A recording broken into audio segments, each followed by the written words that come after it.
Hello friends, welcome to my YouTube channel SK online classes में आपका स्वागत है। नमस्कार, गुड मॉर्निंग। कैसे हैं आप सभी लोग? अच्छे होंगे, अच्छी तरीके से पढ़ाई चल रही होगी। मैं पढ़ा रहा हूँ आपको विज्ञान नूतन की नगीन प्रकाशन की बुक है और आपको टॉपिक चल रहा है, अध्याय चल रहा है।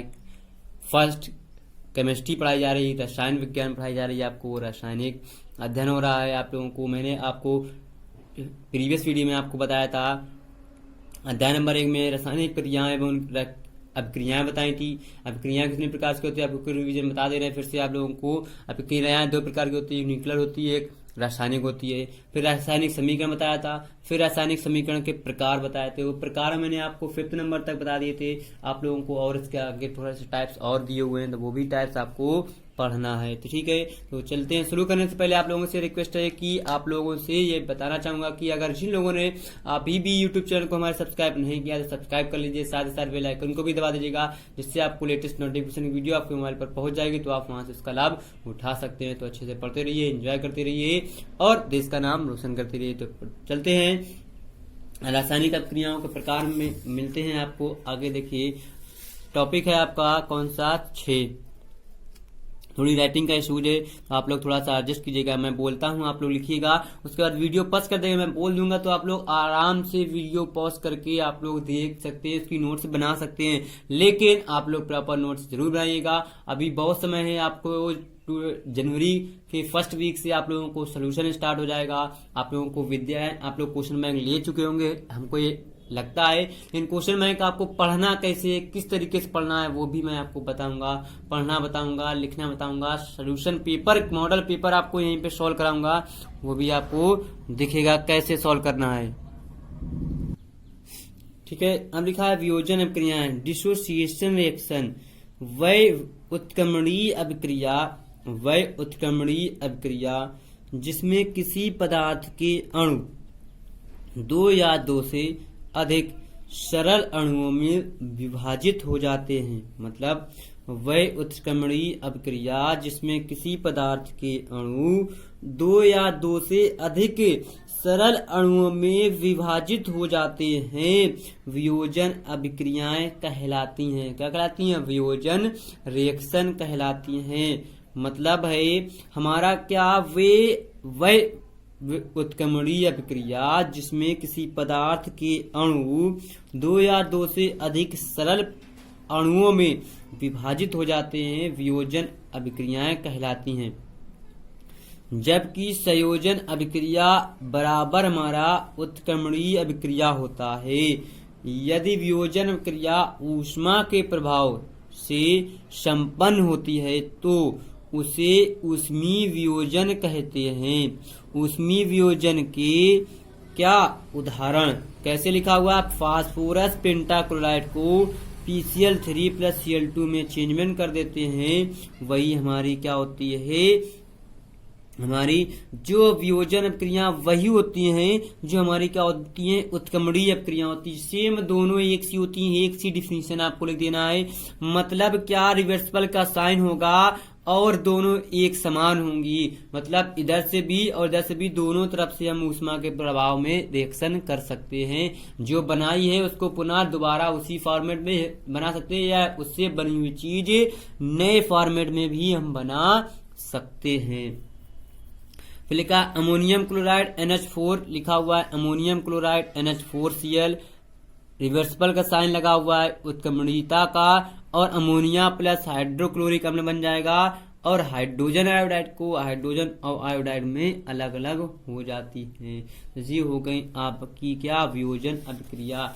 इसमें से आपको देखिए यहाँ पे नोट्स भी लिखा हुआ है, नोट्स में आप लोग देख लीजिए, लिखा हुआ है नोट में आप लोग देख सकते हैं। क्या, वियोजन अभिक्रियाएं समान परिस्थितियों में अग्र तथा विपरीत दोनों दिशाओं में चल सकती हैं। कहाँ चल सकती हैं? दोनों दिशाओं में। आप देखिए इसमें से दोनों दिशाओं में कौन कौन चलेंगी, देखिए लिखा हुआ है। आप लोग चाहें तो स्क्रीनशॉट भी ले सकते हैं, आपको एक पूरी दिख रहा होगा। उभय अपघटन अभिक्रियाएं, आपको देखिए जो उभय अपघटन अभिक्रिया है वो क्या है? Double decomposition reaction, double decomposition reaction. जिन अभिक्रियाओं में यौगिकों के आयनों अथवा अन्य घटकों की अदला बदली विनिमय एक्सचेंज होती है उभय अपघटन कहलाती है। मतलब क्या कहलाती है? जिन अभिक्रियाओं में यौगिकों के आयनों अथवा अन्य घटकों, मतलब क्या है, यौगिक के जो आयन्स होते हैं उनके अन्य जो घटक होते हैं उनकी अदला बदली एक्सचेंज होती है उभय अपघटन कहलाती है। मतलब क्या है?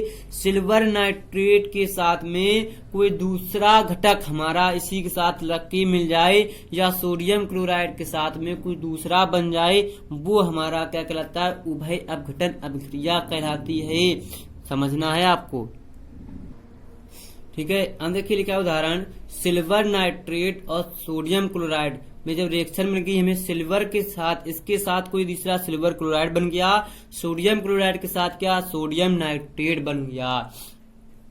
जी हमारा मतलब क्या, उनके जो होते हैं, अब देखिए जिन अभिकारकों में यौगिकों को आयनन अथवा अन्य घटकों की अदला बदली मतलब विनिमय एक्सचेंज हो जाती है उभय अपघटन कहलाती। मतलब हमारा आयनों की अदला बदली, सिल्वर नाइट्रेट के साथ सिल्वर क्लोराइड, सोडियम क्लोराइड के साथ सोडियम नाइट्रेट बन गया। लिखा है मेथिल, हमारा क्या लिखा है? कार्बोक्सिलिक अम्ल, COOH कार्बोक्सिलिक अम्ल, सोडियम हाइड्रोक्साइड के साथ मेथिल जो हमारा क्या बन जाएगा? Sodium cyanide, methyl sodium cyanide बन जाएगा और हाइड्रोजन H2O हमारा क्या हो जाता है? बाहर हो जाता है। फिर देखिए आपको, देखिए 8 नंबर में आपकी लिखी हुई है एक रिएक्शन, क्या लिखी हुई है आपको दिखा देते हैं। ऊष्मा क्षेपी तथा ऊष्मा शोषी अभिक्रियाएं, एक्सोथर्मिक एंड एंडोथर्मिक रिएक्शन। ऊष्मा क्षेपी अभिक्रियाएं क्या होती हैं? वे अभिक्रियाएं जिनमें ऊष्मा निर्मुक्त होती है ऊष्मा क्षेपी अभिक्रियाएं कहलाती। मतलब क्या?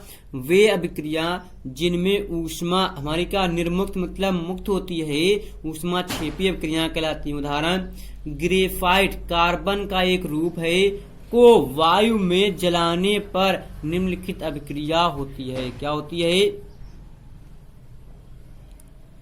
ग्रेफाइट C ऑक्सीजन को गैसीय अवस्था में, कार्बन डाइऑक्साइड गैसीय अवस्था में और 94.0 किलो कैलोरी हमको मिल जाती है। इस अभिक्रिया में आपको क्या पढ़ना है? इस अभिक्रिया में भी ऊर्जा निर्मुक्त होती है। क्या होती है? इस अभिक्रिया में भी ऊर्जा निर्मुक्त होती है तथा यह एक ऊष्मा क्षेपी अभिक्रिया कहलाती है। देखते हैं ऊष्मा शोषी अभिक्रिया क्या होती है। देखिए आपको दिखा रहे हैं, नीचे लिखी हुई है पूरी की पूरी आप लोगों को एग्जाम्पल शायद में। ऊष्मा शोषी अभिक्रियाएं ऐसी अभिक्रियाएं जिनमें ऊष्मा अवशोषित होती है, मतलब ऊष्मा का क्या अवशोषण हो जाता है, ऊष्मा शोषी अभिक्रियाएं कहलाती हैं। उदाहरण, फास्फोरस पेंटाक्लोराइड PCl5 का ऊष्मीय वियोजन एक ऊष्मा शोषी अभिक्रिया है।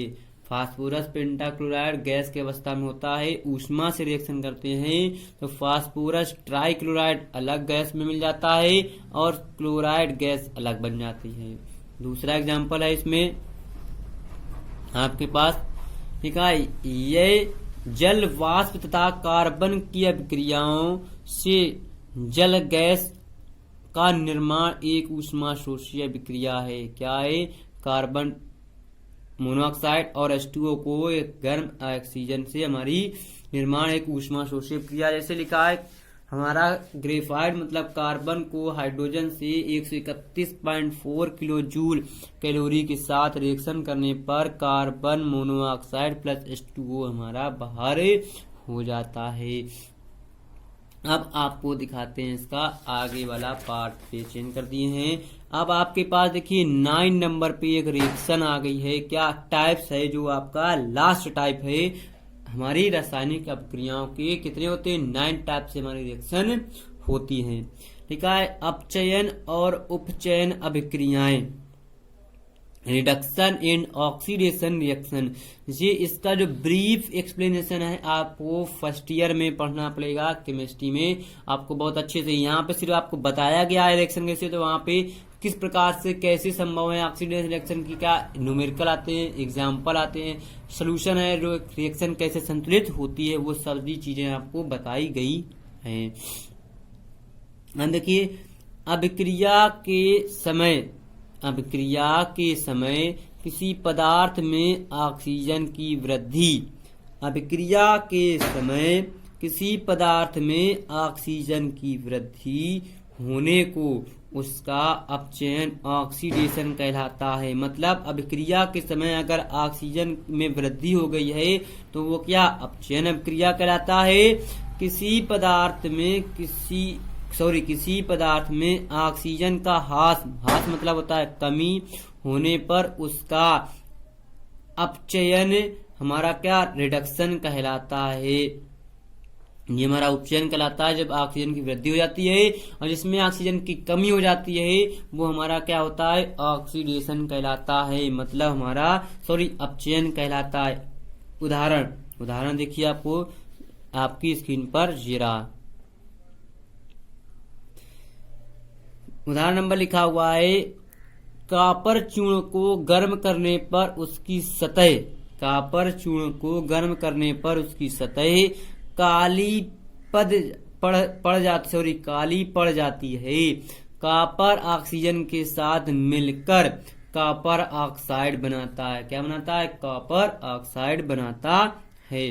जैसे कॉपर और ऑक्सीजन का तापन करने पर, गर्म करने पर हमारा कॉपर ऑक्साइड मतलब कॉपर में ऑक्सीजन की वृद्धि हो जाती है, मतलब इसके साथ लग गया वृद्धि हो गई।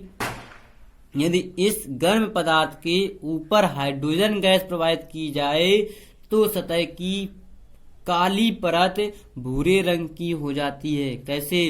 कॉपर ऑक्साइड को हाइड्रोजन के साथ रिएक्शन करने पर टेम्परेचर गर्म करने पर कॉपर प्लस हाइड्रोजन मतलब कॉपर ऑक्साइड में ऑक्सीजन की इसमें क्या हो गई? कमी हो गई।